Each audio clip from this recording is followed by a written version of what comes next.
नमस्कार, मैं अमित ओझा, आप देख रहे हैं इंडियन टीवी न्यूज। यदि आप गोरखपुर में स्वास्थ्य विभाग से संबंधित कोई काम करना चाहते हैं तो सबसे पहले आप लिफाफे तैयार रखिए। अगर लिफाफे का वजन सही होगा तो रिपोर्ट आपके पक्ष में होगी, और अगर लिफाफे का वजन सही नहीं हुआ तो रिपोर्ट आपके विपक्ष में जाएगी। यदि आपका जो बैंक बैलेंस या आपकी नगद की व्यवस्था एकदम सुचारू रूप से चल रही है और जांच टीम अगर आपके अस्पताल, आपके पैथोलॉजी, आपके अल्ट्रासाउंड सेंटर पर पहुंचती है और लिफाफा आपने समय से दे दिया तो सब कुछ ठीक पाया जाएगा। लेकिन यदि आपने लिफाफा या वजन सही नहीं रखा तो वो मानक के विपरीत पाया जाएगा। क्या न्यू भागवत, क्या ईशू अस्पताल, क्या जो है और अस्पतालों के नाम लिए जाएं, लेकिन सबकी जानकारी आपके गोरखपुर के नर्सिंग होम और पंजीयन अधिकारी डॉक्टर अनिल कुमार सिंह को है। लेकिन उसके बावजूद खेल चल रहा है। अस्पताल सील होते हैं, उसी बिल्डिंग में फिर से खुलते हैं, लाइसेंस स्वास्थ्य विभाग ही देता है और फिर एक कागजी कार्रवाई शुरू होती है। जब खबर प्रकाशित होती है तो फिर एक आधी अधूरी जांच की जाती है। लिफाफा मिला तो सब कुछ ठीक पाया गया और लिफाफा नहीं मिला तो मानक के विपरीत पाया गया। कुछ एक जांच पड़ताल हुई। जांच पड़ताल में जो है कुछ तथ्य सामने आए कि कुछ बिल्डिंग में कुछ लोगों ने नाम बदलकर फिर से अस्पताल को संचालित करना शुरू कर दिया है। लेकिन जांच उन्हीं की हुई जिनको करने की एवज में कुछ धन नहीं मिला। वरना अगर किसी जनप्रतिनिधि का उस अस्पताल पे हाथ है या उसकी पहुंच है या लिफाफा तगड़ा है तो उस पर कोई कार्रवाई नहीं हुई। हम ऐसा इसलिए कह रहे हैं क्योंकि हमारे पास इस चीज के पर्याप्त सबूत हैं और पूरे एविडेंसेस हैं कि इस बात को खुद अनिल कुमार सिंह ने दरकिनार कर दिया है।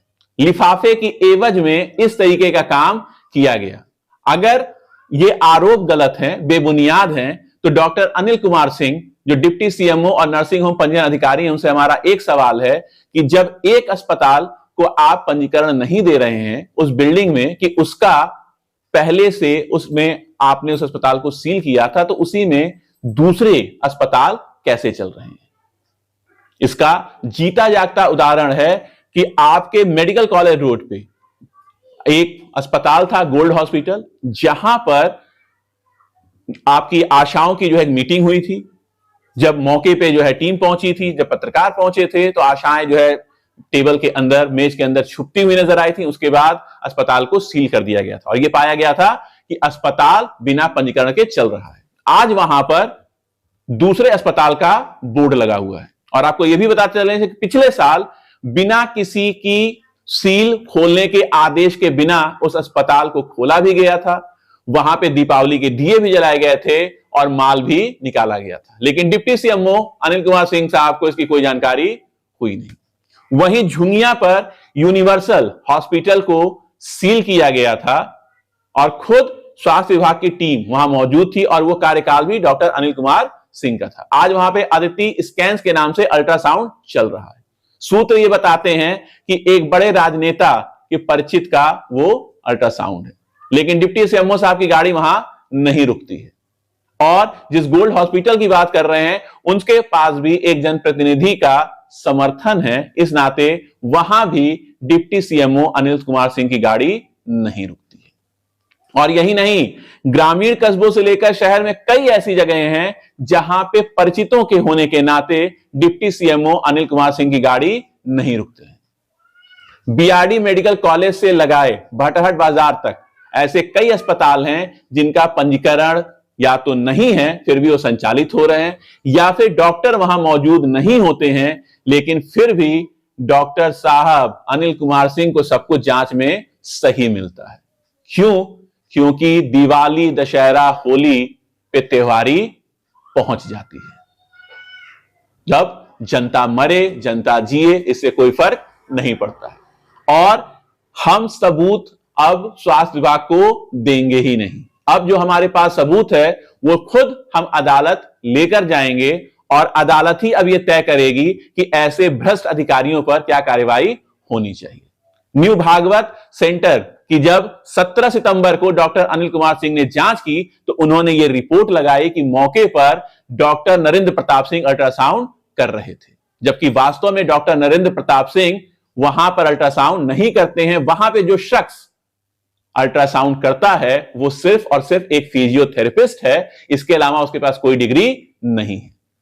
डॉक्टर नरेंद्र प्रताप सिंह उर्मिला हॉस्पिटल में अपनी पूर्णकालिक सेवा देते हैं और उसके बाद वो घंटों बैठ के आपके न्यू भागवत डायग्नोस्टिक सेंटर पे अल्ट्रासाउंड भी करते हैं। क्या मजाक है अनिल कुमार सिंह साहब।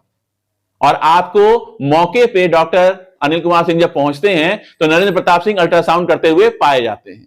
अब यह सूचना कैसे पहुंची कि डॉक्टर नरेंद्र प्रताप सिंह मौके पर पहुंचकर अल्ट्रासाउंड करते हुए दिखाए गए, या सिर्फ लिफाफे के आधार पर यह कार्रवाई कर दी गई।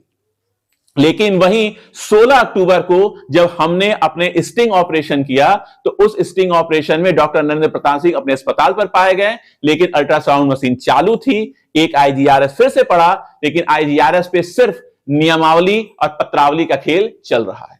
पीएनडीटी का रजिस्ट्रेशन डीएम के महोदय के अंतर्गत आता है, लेकिन डीएम महोदय भी अपनी आंख पर पट्टी बांधकर बैठे हुए हैं।